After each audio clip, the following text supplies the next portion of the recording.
This beautiful story about the disciples' encounter with the risen Lord on the road to Emmaus is the same type of experience that so many of us can have when we fail to recognize the presence of Christ, when it is right there in our midst, in its own mysterious way, ever present at work, at times and in places we might least expect.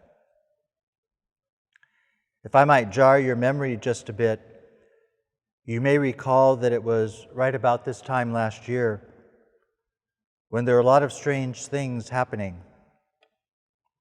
After over 3 months of sheltering at home due to COVID-19, that order was lifted. And while some businesses and places of worship slowly began to reopen their doors, albeit with numerous restrictions, other businesses and services were still prohibited. It was summer then, and so no one knew what lay ahead for schools and students in the fall. Nonetheless, we cautiously began to peek out and venture out of our homes to see if it was safe. The spread of the coronavirus made us afraid to go anywhere. We were afraid to touch anything or anyone. We were even afraid to breathe.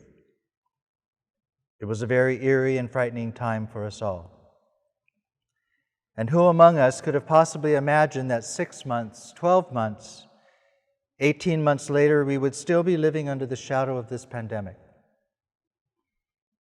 And then as this summer began, 2021, Governor Newsom announced that churches could resume masses indoors, and we didn't have to practice social distancing or wear masks. And even though this was welcome news, this transition has been an adjustment for us. Sitting next to people just a few months ago whom we were required to maintain 6 feet of separation. But we've learned a lot over these past 18 months. A lot about ourselves, a lot about each other, and a lot about our world. And we've also learned a lot about our life of faith. Because when we opened our church doors after they were closed, when we were told that we could not gather for Mass, that we could not receive the Eucharist, suddenly words that we had been hearing for years, perhaps decades, began to make sense and take on a whole new meaning. For example, that the Eucharist is the source and summit of the Christian life. Yes, this sacred meal really is far more foundational to our lives than we may have acknowledged in the past. And it took being deprived of the Eucharist to bring us a greater, more enlightened appreciation of just how precious this gift of the Eucharist is for us and how important our faith is to us. Any parish priest will tell you that over time, as you get better acquainted with your parishioners, you realize that they really do span the broad spectrum along what we might call the continuum of faith, from one end to the other. And on any given Sunday, the reasons why people come to Mass can vary greatly. We have those who come out of pure devotion, pure love for God. And attendance at Sunday Mass is their way of expressing that. It's what they do. It's their way of giving thanks. Some come out of a sheer sense of obligation. After all, it's one of the commandments to keep holy the Lord's Day.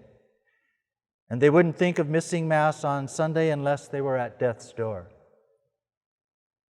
And for some, it's all about the community and fellowship, gathering with family and friends, our sisters and brothers in faith. It's about inspiring and being inspired by others in our parish family. No doubt there are some whose purpose on Sundays is to set a good example for their children so that they will come to know Jesus and be formed with Catholic values, with a knowledge and love for God in their heart. Or at least that's their sincere hope and prayer. And rest assured, there are those in our pews on any given Sunday who are simply searching, perhaps struggling, who are heavily burdened, overwhelmed by life's daily demands and challenges, for whom there is an inner hunger and thirst, and they're just not sure what to do about it or who to turn to. And so almost out of desperation, they come seeking solace, seeking comfort, strength, and hope. And perhaps without even realizing it, they're looking for something or someone to believe in. So depending upon the circumstances of our lives, we might bring to the Lord's table feelings that run the entire gamut from utter joy and contentment about life to complete sadness and despair. But of this much we can be assured. It is when we gather together at the Lord's table as people of faith that we are at our best. And there is no hope or need or prayer or expectation that we can possibly have or imagine that the Lord is not capable of fulfilling. And this deep and mysterious ebb and flow that we can feel so deeply is all the validation, all the proof we need in order to believe deep down within our bones that Jesus really did mean it when he said, "Where 2 or 3 are gathered together in my name, I will be there in your midst." Let there be no doubt in our minds that he is here with us right now. Jesus sent his disciples forth to proclaim the gospel in pairs, 2 by 2. We are not meant to walk our journey alone. The Eucharist that we receive has been given to us as our food, our nourishment, our daily sustenance. At this time last year, we got a glimpse of what it was like to go hungry, to go unnourished. Our spiritual lives suffered. We felt it in our soul. But the good news is that the emptiness and the longing that we felt reaffirmed for us that we cannot live on bread alone, nor allow ourselves to be separated from the Mass and the Eucharist for too long. But here's the clincher and our message for today. In the same way that Christ nourishes and sustains us on this earthly journey, we are called to nourish and sustain one another. We are called to become Christ one another. St. John Paul II, while he was still Pope, wrote a pastoral letter on the Eucharist, and I'd like to share one line from his words, and I quote, "All of us who take part in the Eucharist are called to discover the profound meaning of this sacrament. It is not enough to gaze upon the body of Christ. It is not enough to receive the body of Christ. We are called to become the body of Christ." End quote. At the consecration of the Mass, when the priest recounts Jesus' own words and elevates the host and cup, it would be enough if we would simply gaze upon the precious body and blood of Christ.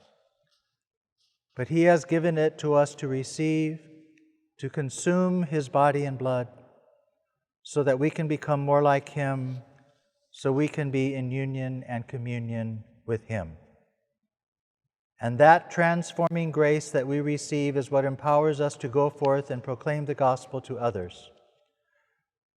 Those first disciples that we read about in the Acts of the Apostles drew others to Christ through the testimony of their own lives.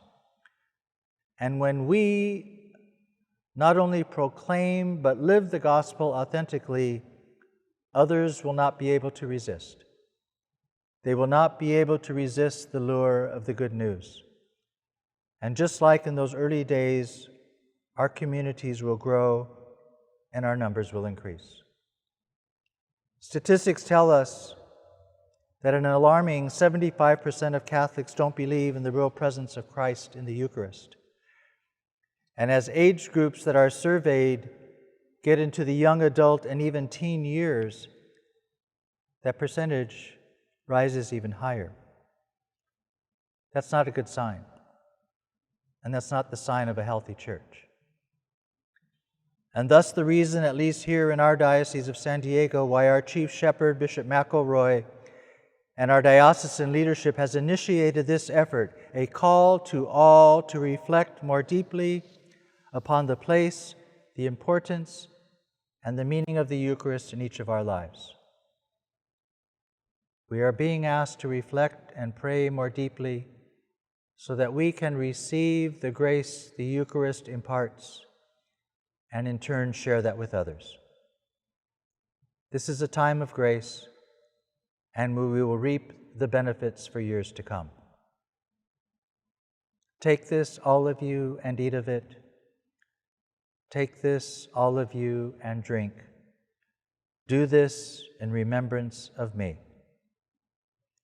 Jesus the Christ poured out, his body and blood poured out, that we might know the height and depth and breadth of God's love. Come, taste and see the goodness of the Lord.